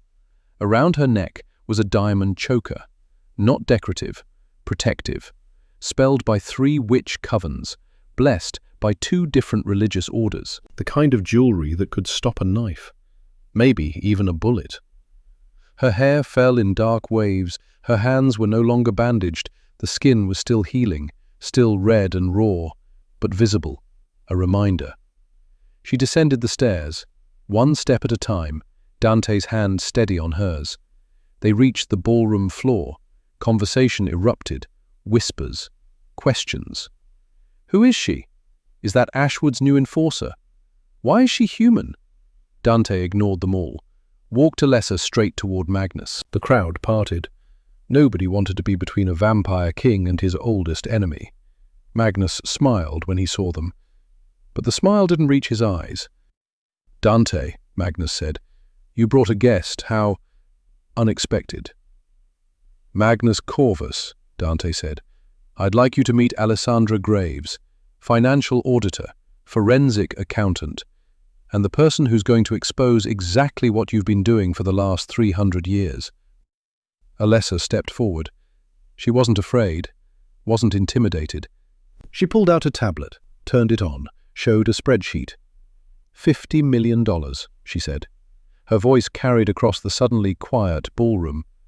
Stolen from Dante Ashwood over 200 years, hidden in offshore accounts, laundered through shell companies, funneled to businesses owned by Magnus Corvus. She swiped, showed another screen. And here's the evidence.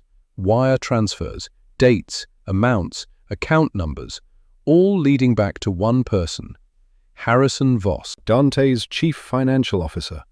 Who's been working for you, Magnus? For how long? 100 years? 200? The room erupted. Not with conversation, with something deeper. Shock, realization. Magnus's expression didn't change, but something flickered behind his eyes. Bold accusations, Magnus said, from a child who doesn't understand supernatural politics. I understand embezzlement, Alessa said. I understand fraud. I understand conspiracy. And I understand that you've been using Dante's own CFO to bleed him dry while you positioned yourself to take his territory. She showed another screen. The Founders' Ball. Tonight, you're hosting. Why? Because you wanted everyone here, every clan leader, every alpha, every power broker on the East Coast. You wanted witnesses when you exposed Dante as weak, as incompetent, as unfit to hold his position. Alessa looked around the ballroom, at 500 pairs of eyes watching her. But you made a mistake, Magnus. You underestimated me. You thought framing me would destabilize Dante. Instead, it motivated him. It made him investigate. It made him dig. And when he dug, we found everything, every theft, every lie, every betrayal. She turned the tablet around, showed it to the crowd. Harrison Voss has been stealing from Dante Ashwood for 2 centuries, and Magnus Corvus has been the beneficiary. That's not politics, that's theft. And under supernatural law, theft between immortals requires restitution, full restitution, plus penalties. Magnus was very still now.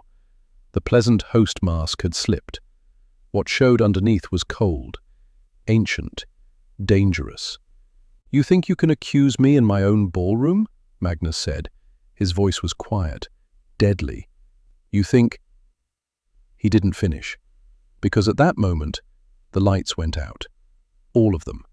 Crystal chandeliers, wall sconces, emergency exits. The ballroom plunged into absolute darkness. And then the screaming started. Green light erupted from the floor, from the walls, from the ceiling. Bane fire, the same kind that had killed vampires for thousands of years. Concentrated wolfsbane and holy water suspended in magical flame. It didn't burn, it dissolved. Vampires screamed. Their skin began to hiss, to blister, to peel away. The doors slammed shut, locked, sealed with magic. 500 supernatural entities, trapped in a ballroom filling with poison.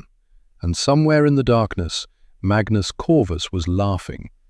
"Welcome to the revolution," his voice echoed.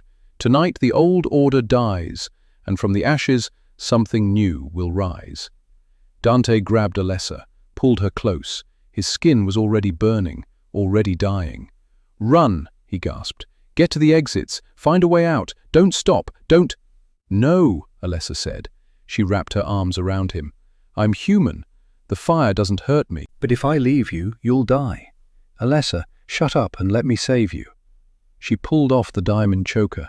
The protective spells flared, created a barrier, just enough to give them space, just enough to breathe.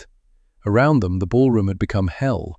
Vampires burning, werewolves trying to shift, witches casting spells that failed in the magical chaos.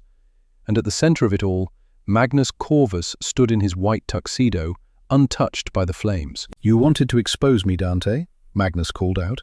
"I'm exposing you, right now, in front of everyone. You're weak.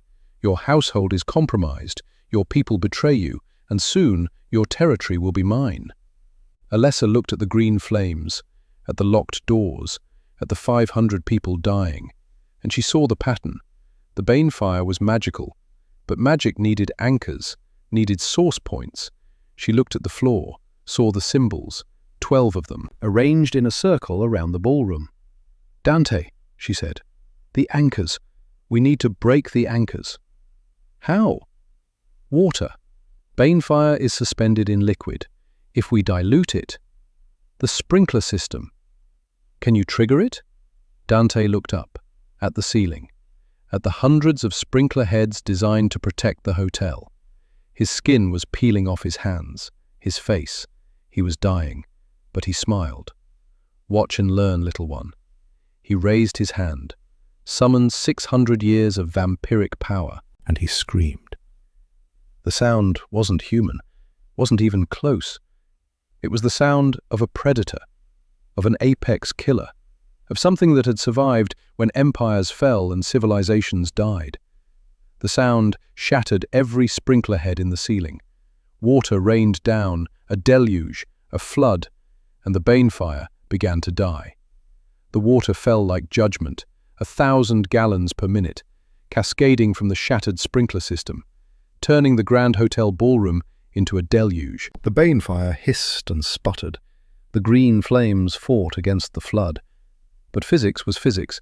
Magic could bend the rules. It couldn't break them. The fire died, section by section, anchor by anchor. Alessa stood in the center of chaos, water soaking through her crimson dress, diamond choker still glowing with protective magic. She held Dante upright. His skin was healing already, regeneration working overtime. But he was weak, drained. The kind of weakness that came from burning alive and surviving through pure spite. Around them, 500 supernatural entities were scrambling. Vampires recovering from near dissolution, werewolves shaking off the poison, witches trying to re-establish magical control.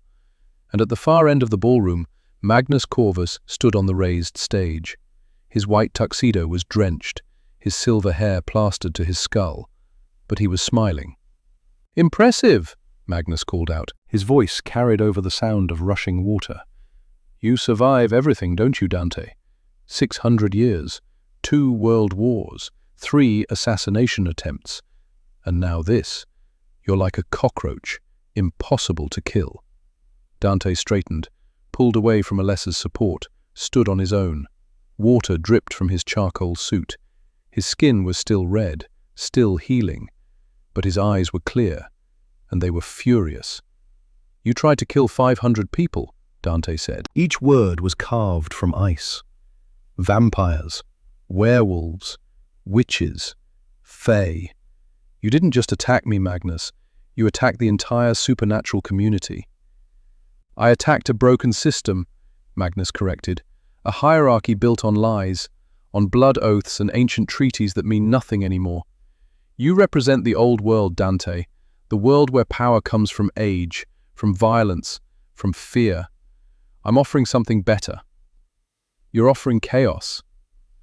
I'm offering evolution." The ballroom doors burst open, not from inside, from outside. Someone had broken the magical seals.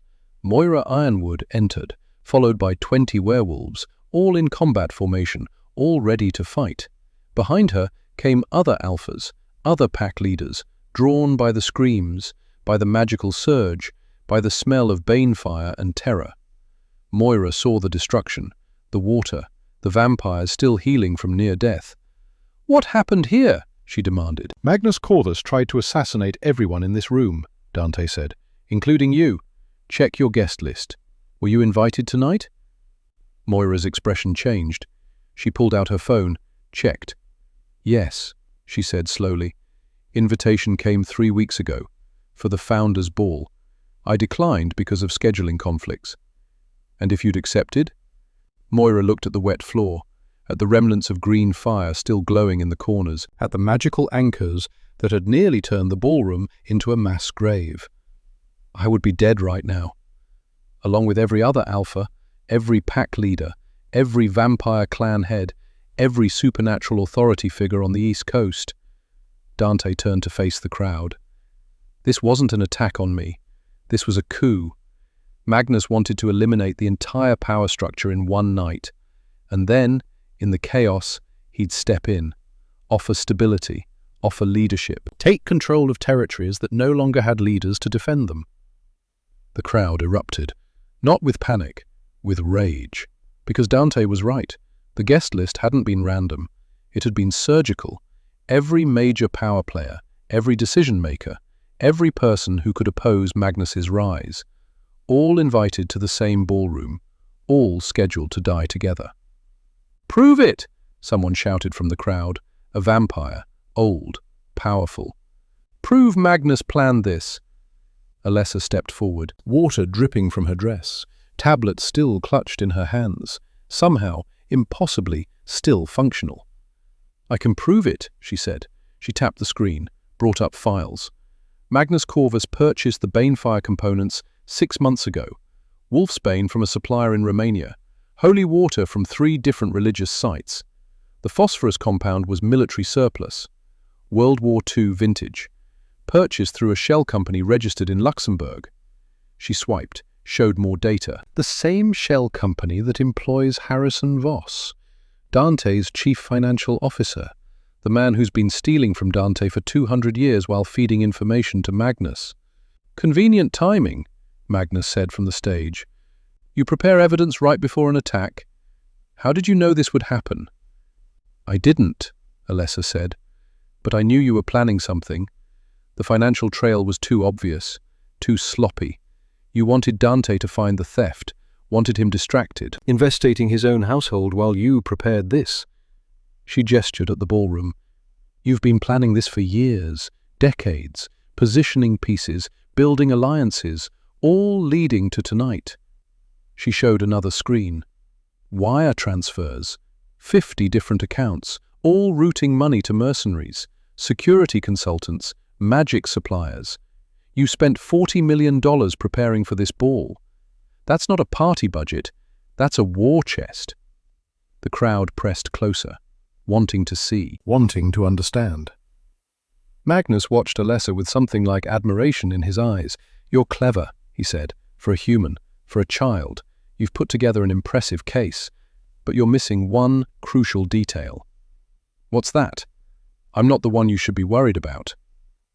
The lights came back on, not the chandeliers, those were broken, but emergency lighting, battery-powered, harsh white LEDs that turned the ballroom into an operating theatre. And in that light, Standing near the service entrance was Harrison Voss. He wore a tuxedo, looked like any other guest, except for the gun in his hand. A Glock, 19 rounds, standard issue, and it was pointed at Dante's chest. "Hello, old friend," Voss said. His voice was calm, reasonable, the same tone he'd used for 250 years. "I believe we have some unfinished business." Dante went very still. "Harrison, I trusted you." "Yes, you did. For 250 years you trusted me, gave me access to your finances, your household, your secrets. Do you know why? Because you earned it. No, because you're arrogant. You're a 600-year-old vampire who thinks age equals wisdom. But you never learned the most important lesson, the one your great-great-grandfather learned when he hanged my ancestor in 1748. Voss stepped closer. The gun never wavered. "My great-great-grandfather, Cornelius Voss, worked for House Ashwood. He was loyal, competent, trustworthy, until he found evidence that your family was embezzling from the crown, stealing from the very monarchy you claim to serve. He tried to report it, tried to do the right thing. And your great-great-grandfather had him executed for it," Voss continued, "hanged him in public, made an example, destroyed our family's name. My grandmother died in debtor's prison. My aunts were forced into servitude. My mother," he paused, "my mother sold everything we had just to buy me an education, so I could climb back, so I could restore our name." The crowd was silent now, listening. "I worked for 17 different noble houses," Voss said, "learning, studying, perfecting the art of financial management. And then, in 1774, I applied to work for you. Dante Ashwood, grandson of the man who destroyed my family, and you hired me. Because you never even checked, never even cared about who I was. You just saw competence and assumed loyalty." Dante's expression was unreadable. "So you've been stealing from me for 250 years, as revenge?" "No, I've been destroying you for 250 years, piece by piece, dollar by dollar, relationship by relationship. The theft was just the tool.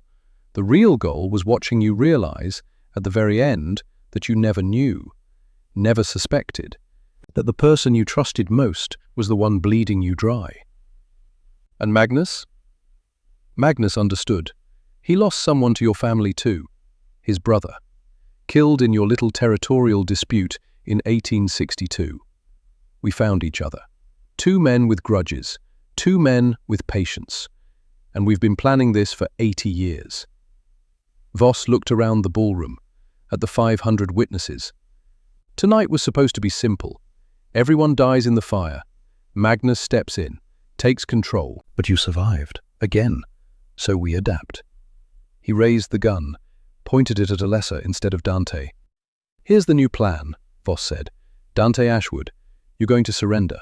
You're going to sign over your territories, your holdings, your entire empire, or I shoot the girl, right here, right now, in front of everyone." Dante's face went white, not pale, white, the color of bone, of ash, of rage so absolute it transcended expression. "Touch her," Dante said, "and I will erase your bloodline from history." "Tough words from a man who's currently outnumbered," Voss gestured. 20 figures stepped out from the crowd, security personnel, wearing hotel uniforms, all carrying weapons, all pointed at Dante, Magnus's backup plan. "You see," Voss said, "we planned for everything, including your legendary stubbornness. So here's what happens next. You kneel, you submit, or the girl dies. And after her, your precious Colonel Graves. And after him, every single person in this ballroom who ever showed you loyalty." Thaddeus Graves stepped forward from the crowd. He'd been silent, watching, calculating. Now he moved like a soldier, quick, efficient, put himself between Voss's gun and his granddaughter. "You want to shoot someone?" Thaddeus said. "Shoot me. I'm old. I've had my time. But that girl, she's 17. She's got her whole life ahead of her. You kill her, you're not making a point. You're just proving you're a coward." Voss smiled. "Brave words, Colonel, but ultimately meaningless. Dante's going to choose your life or his empire, her life or his pride. Let's see what 600 years of so-called honor is really worth. Dante looked at Alessa, at Thaddeus, at the gun pointed at the two people he'd sworn to protect. And then he did something nobody expected. He laughed. Not a polite chuckle, a real laugh. Deep, genuine. The kind of laugh that suggested he'd just heard the funniest joke in 600 years. "You think," Dante said, still laughing, "that I'd surrender my empire to save two humans? You really think that's how this works?" Voss's smile faltered. "You made a blood oath. You swore to protect Catherine Graves's family." "I did, and I will. But not by surrendering. By destroying you so completely that your name becomes a cautionary tale." Dante turned to the crowd, to Moira Ironwood, to the other Elfers, to the vampire clan heads, to every authority figure who'd survived the Banefire attack. "I invoke trial by accusation," Dante said. "Ancient law. Harrison Voss stands accused of treason, of theft, of conspiracy to commit mass murder. Under supernatural law, these crimes demand judgment. Immediate judgment, by combat or by trial." The crowd stirred. Trial by accusation was old magic, binding magic, the kind that predated councils and treaties. It was law written in blood and time. "You can't," Voss started. "I can," Dante interrupted, "and I am.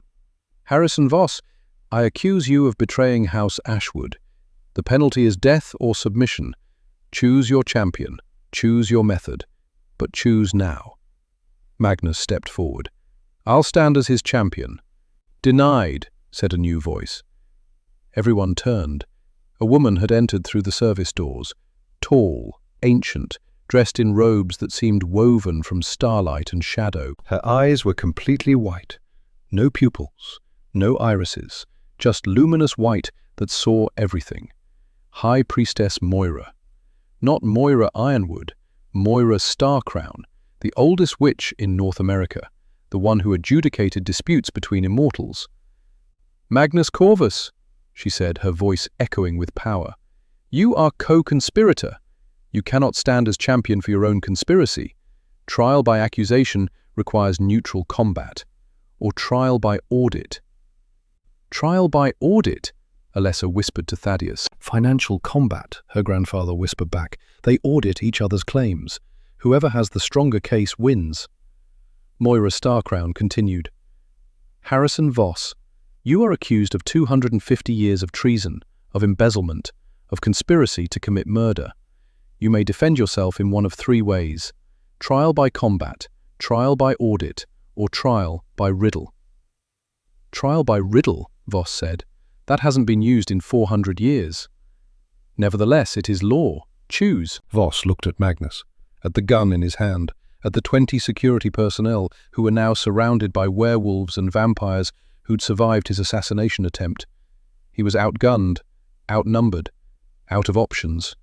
Except one. "Trial by riddle," Voss said. "With one condition: I choose my opponent." "Granted," Moira Starcrown said. "Choose." Voss pointed the gun at Alessa. "Her, the girl. If she wins, I submit. If I win, she dies." And Dante still surrenders his empire to save her life. The ballroom erupted in shouts, protests, but Moira Starcrown raised one hand. Silence fell. "The challenge is issued," she said. "Alessandra Graves, do you accept?" Every eye turned to Alessa, the 17-year-old girl in a soaked crimson dress, with raw hands and a bruise on her face, and absolutely no reason to risk her life in a battle of wits against a 250-year-old vampire. Except one: honor. "I accept," Alessa said. Her voice didn't shake, didn't waver. "On one condition: when I win, Harrison Voss doesn't just submit, he confesses. Every crime, every theft, every betrayal, in front of all these witnesses, and then he faces judgment from the council." Moira Starcrown smiled. It was a terrifying smile, the kind that suggested she'd seen civilizations rise and fall, and this was just another interesting footnote. "Agreed. The trial begins now. 3 riddles, 3 answers. The first to fail loses." Harrison Voss, as challenger, you present first. Voss holstered his gun, stepped into the center of the ballroom. Water splashed under his feet. My riddle, he said. I am older than empires, younger than yesterday. I cannot be held, yet I hold everything. What am I? Alessa didn't hesitate. Time. You're describing time. Correct. Voss's expression was neutral, professional. Your turn. Alessa stepped forward, stood across from Voss. Water soaking through her shoes, dress weighing her down, but her mind was clear. My riddle, she said. I took 30 pieces of silver to betray a king, but I am not Judas. I build bridges with lies and burn them with truth. What am I? Voss went very still. The riddle wasn't just a riddle, it was an accusation, wrapped in wordplay. A traitor? He said carefully. Too general, Moira Starcrown ruled. Specificity is required. A spy? Closer, but insufficient. Voss's jaw tightened. A saboteur. Correct, Alessa said. Barely. Voss nodded, respect flickering across his face. Round 2. I have no voice, yet I scream. I have no wings, yet I fly. I cannot be caught, yet I trap everyone. What am I? This was harder. Alessa thought, analyzed, broke it down like a financial puzzle. No voice, yet screams. No wings, yet flies. Cannot be caught, yet traps. Rumor, she said. Gossip. The thing that spreads without proof and traps people in its web. Correct. Alessa took a breath. This next riddle needed to be perfect, needed to be something Voss couldn't answer without condemning himself. Round 2, she said. I serve 2 masters with one face. I count money for one while stealing from the other. I smile while I sharpen knives. I am trusted by both, loyal to neither. What am I? The crowd murmured, because the riddle wasn't subtle. It was a direct description of Harrison Voss himself. Voss knew it. Everyone knew it. A double agent, he said. Too broad, Moira Starcrown said. Be specific. A traitor. Already used, try again. Voss's expression cracked, just slightly. An embezzler. Insufficient. The riddle describes someone who serves 2 masters. Embezzlement is one crime. The riddle implies 2. A spy and a thief. Combined answer. Acceptable. Moira Starcrown looked at both combatants. Final round. Winner takes all. Voss's turn. He needed something impossible. Something a 17-year-old human couldn't possibly know. My final riddle, he said. I was there when Dante's great-great-grandfather killed my ancestor. I was there when empires fell and new ones rose.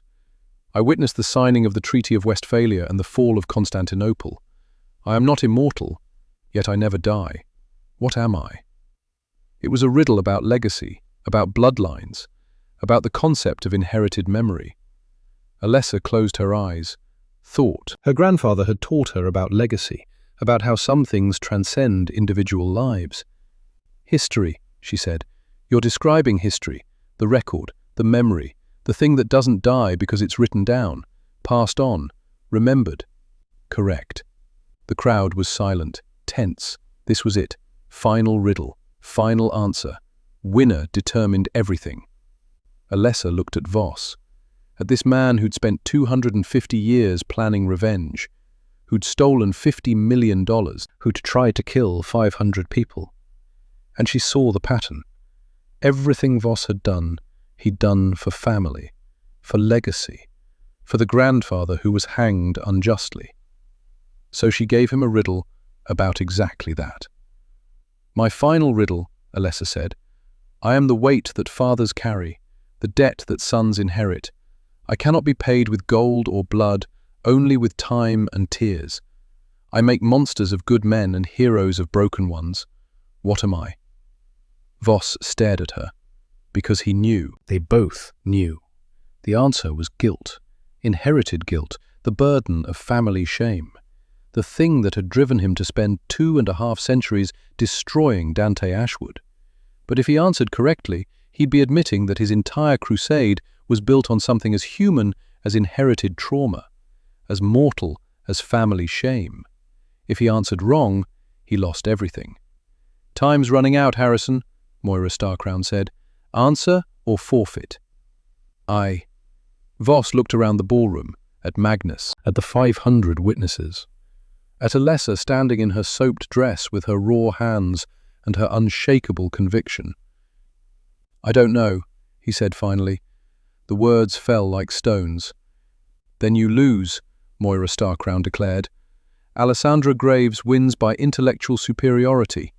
Harrison Voss, you are bound by the terms of trial by riddle. Confess your crimes, all of them, now." Voss stood there, water dripping, gun useless at his hip. 250 years of planning unraveling. "I stole $50 million from Dante Ashwood," he said. His voice was mechanical, forced. The magic of the trial compelled truth. "I falsified financial records. I sold estate secrets to Magnus Corvus. I framed Alessandra Graves to discredit Dante's household. I helped plan the Banefire attack intended to kill everyone in this ballroom." "Why?" Dante asked. "Because your great-great-grandfather killed mine, hanged him for trying to expose corruption, destroyed my family, left us with nothing. I wanted you to know what it felt like, to lose everything, to be betrayed by the person you trusted most." "And Magnus?" Voss looked at Magnus Corvus. "We met 60 years ago, at a bar in London. We were both drinking, both angry, both carrying grudges. We realized we wanted the same thing, your destruction. So we planned. For 60 years we planned. Every detail, every contingency. The endgame? Kill you at the Founders' Ball. Kill everyone with authority. In the chaos, Magnus would step in, offer stability, take control of the East Coast territories, and I'd become his CFO, his right hand. We'd rebuild the supernatural world, without blood oaths, without ancient hierarchies, something new. "Something corrupt," Dante said. "Something honest," Voss corrected. "At least we'd be honest about our greed, not hiding it behind honor and duty and blood oaths that mean nothing." Dante walked toward Voss, stopped 3 feet away. "Blood oaths mean everything," Dante said quietly. "I made one to Catherine Graves. I kept it. Even when it was hard, even when it was inconvenient. Because a man is only as good as his word. You spent 250 years proving that revenge is empty, that grudge is poison, that you can't build anything lasting on hatred." He turned to Moira Starcrown. "What's the judgment for conspiracy to commit mass murder?" "Death," she said. "Or exile, council's choice." "I want exile. Send him somewhere he can think about what he's lost, what he's thrown away. Let him spend the next 200 years understanding that revenge didn't heal anything. It just made him empty." Moira Starcrown nodded. "So ordered. Harrison Voss, you are exiled from North America. You have 72 hours to leave the continent. If you return, the penalty is death. Immediate, irreversible." Voss looked at Dante. For a moment, something like regret crossed his face. "I almost respected you," Voss said, "for keeping that blood oath, for actually caring about a human family." "The respect was mutual," Dante said, "until you betrayed it." Security personnel appeared, not Magnus's people, council enforcers. They took Voss by the arms, led him away.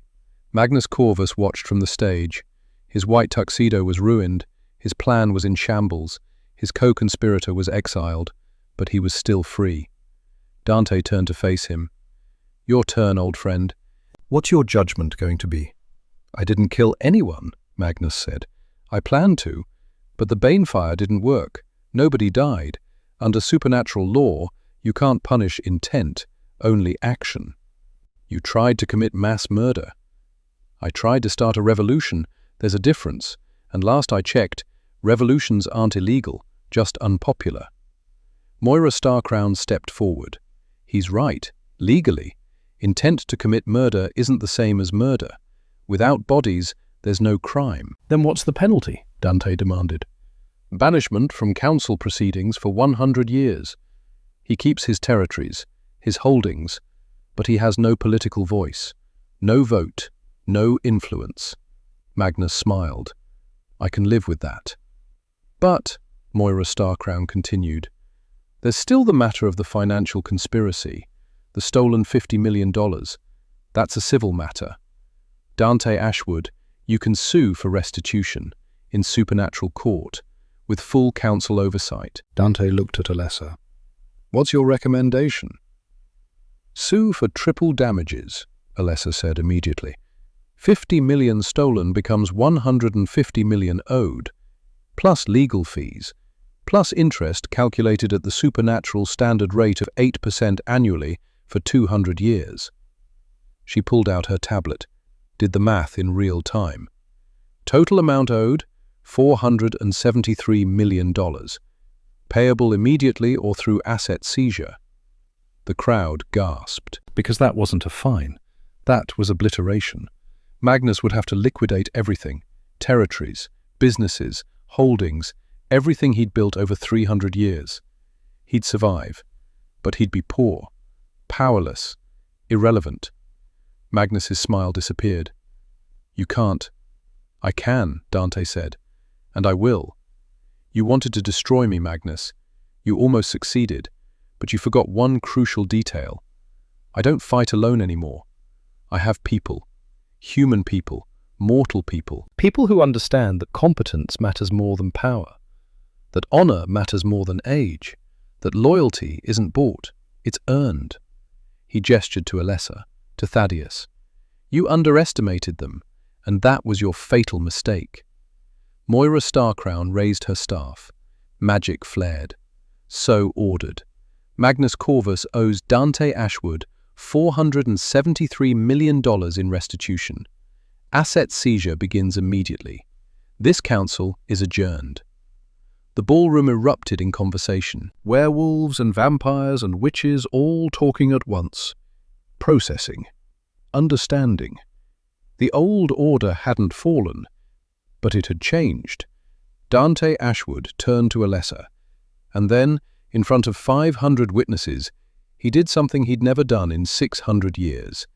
He knelt. One knee on the wet marble floor, head bowed. Alessandra Graves, he said. His voice carried across the silent ballroom. You saved my life tonight, not with strength, not with power, but with intelligence, with courage, with the kind of honor your mother carried. I owe you a debt I can never repay, but I can give you this. He pulled something from his jacket, a small wooden box, opened it.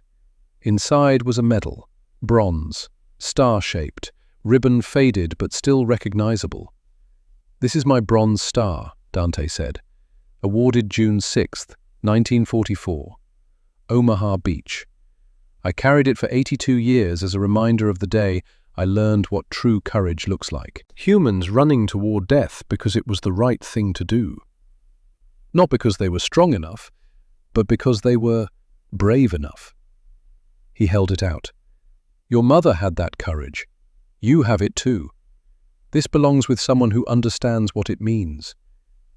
Alessa took the medal. Her hands were shaking, tears running down her face. Graves women didn't cry, except sometimes they did. Dante stood, placed his hand on her shoulder. The blood oath is paid, he said. But the partnership continues, if you want it. Work for me, Alessa, not as a junior auditor, as my chief financial officer. Replace Voss, help me rebuild, help me create something better than what we had. I'm 17, Alessa whispered, and you just defeated a 250-year-old vampire in intellectual combat. Age is just a number. Competence is what matters. Do you want the job or not? Alessa looked at her grandfather. Thaddeus was smiling. Proud. The same smile he'd worn when she hit the tin can, when she solved the logistics problem, when she became everything he'd trained her to be. Yes, Alessa said, I want the job. 6 months later. Ashwood Manor. The gardens in spring, cherry blossoms falling like snow. The Bronze Star medal sat in a glass case in the manor's great hall. Not in Dante's study, in the public space where everyone could see it.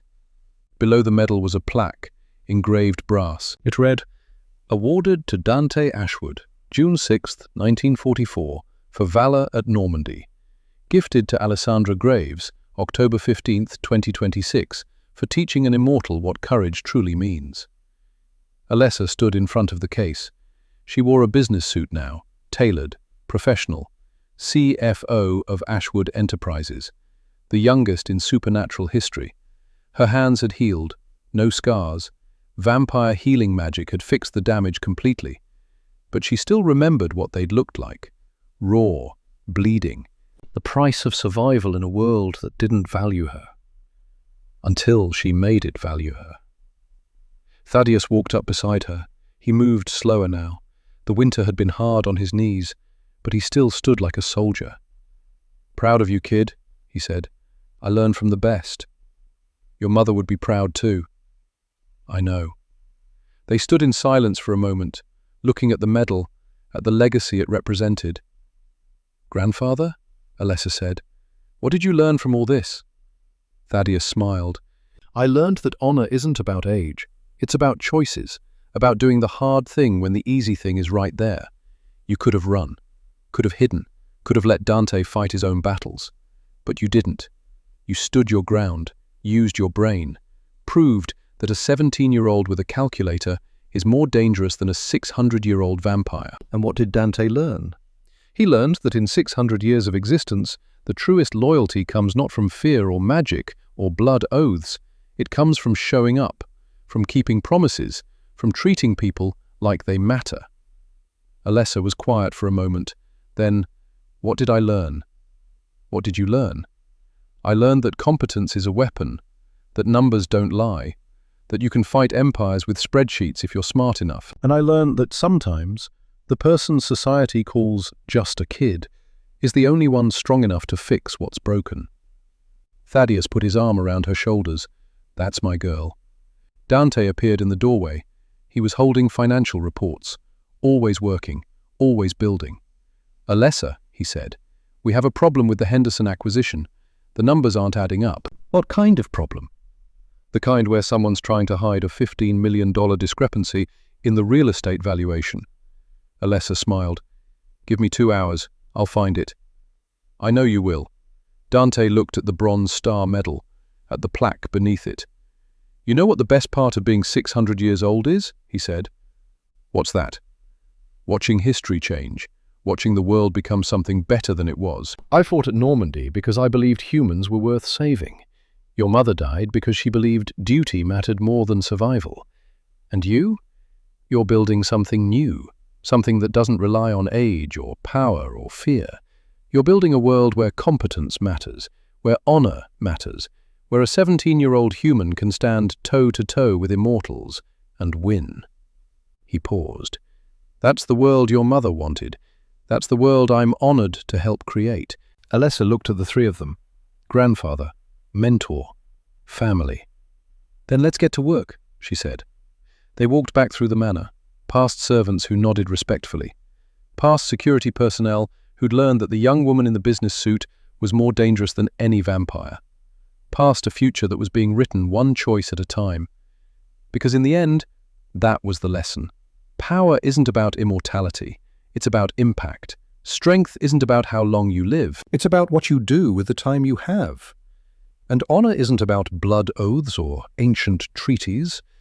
It's about a 17-year-old girl with bleeding hands who chose to fight instead of flee, who used intelligence instead of strength, who proved that in a world of monsters, the most dangerous thing you can be is competent.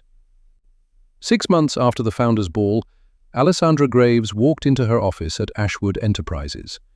Chief Financial Officer, age 17, the youngest executive in supernatural history. On her desk was a new contract, Henderson Acquisition, $15 million in hidden assets. She opened her laptop, started running the numbers, and somewhere in the manor, Dante Ashwood smiled, because he'd finally learned what Catherine Graves had known all along, that loyalty isn't inherited, it's earned, that honor isn't bought, it's chosen, and that sometimes the person society calls too young to matter is the only one brave enough to change everything. The Bronze Star Medal gleamed in its case, a reminder, a promise, a legacy. Not of war, but of the courage it takes to stand your ground when the world tells you to kneel.